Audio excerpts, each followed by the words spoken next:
Okay, so total station ito ni Engineer Hans. Okay, so sanding. Ang problema nito ay wala, hindi nagsusukat, hindi nakakapagsukat ng distance. So yan yung problema nito. Okay? So ngayon, ito so dito tayo, ito yung mechanism ng EDM. So yan yung mechanism, yan yung CPU board, ito. CPU board ng EDM, nandito yung command ng distance. Dito mag-i-emit yung diode, no? Yung infrared para makapagsukat ng distance, makabato sa prism at makabalik yung waveform. So ito yung motor, okay? So ito yung motor. Yan yung sector motor, gray winds motor. Okay?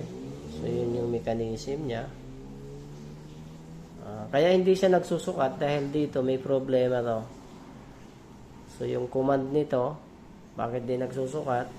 Yung intensity nito ng frequency ay hindi na enough para magbigay ng command doon sa distance niya at i-send niya rito sa mga motor. Kaya ito, tingnan natin.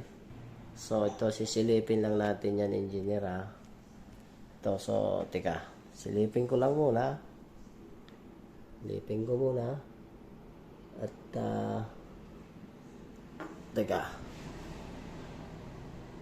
focus ko at ipakita natin sa inyo kung ano ang resulta, ano talaga ang status nito. Okay, balik tayo sa screen display. So yan yung screen display. Yan. So magko-command tayo ng measure. Ito. Okay. So yan, dapat yan 2 to 3 seconds lang magbibigay na yan ng distance. So wala. So escape ko muna. So wala. So yan yung problema. Yan yung gagawin natin. Okay? So tingnan natin yung motor. Ito nakatutok po yan dun So tingnan natin magkukumanda ko rito ng measure. Tingnan mo yung motor. Okay, so wala. So hindi tumutuloy dahil yung EDM board niya dito sa ilalim ay may problema. So yan yung gagawin natin dyan.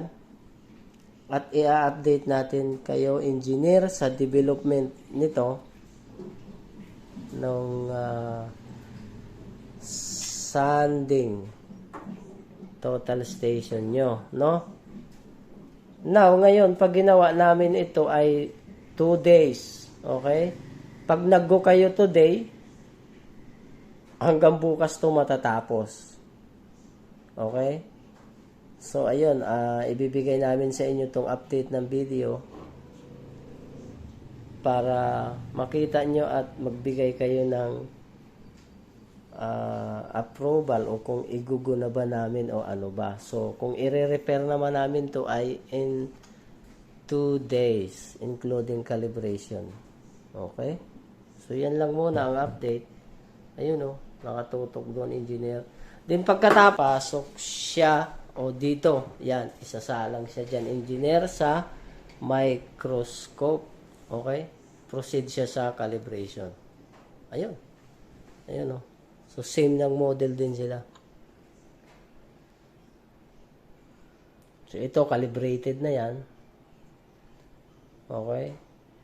Engineer naman to from Pangasinan. Yan. So, ito naman yung sa iyo, engineer.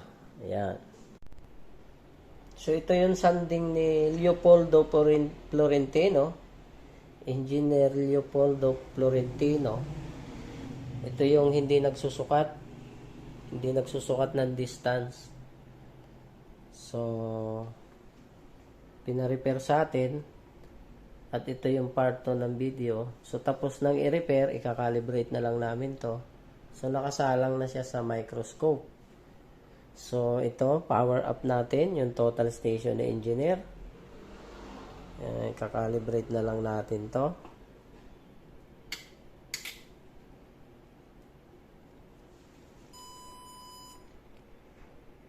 Okay, so tutok natin dun sa telescope.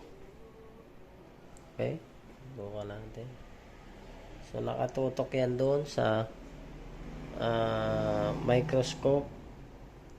Hindi naman niya mapopokus. So kung papakita natin, magme-measure tayo ng distance. O nating ilawan natin reticle.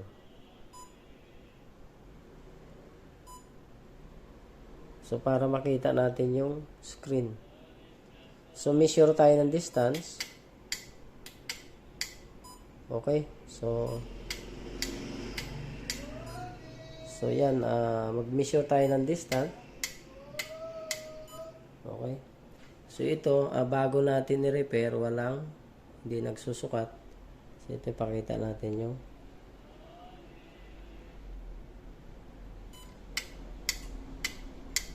so yan, working na yung distance.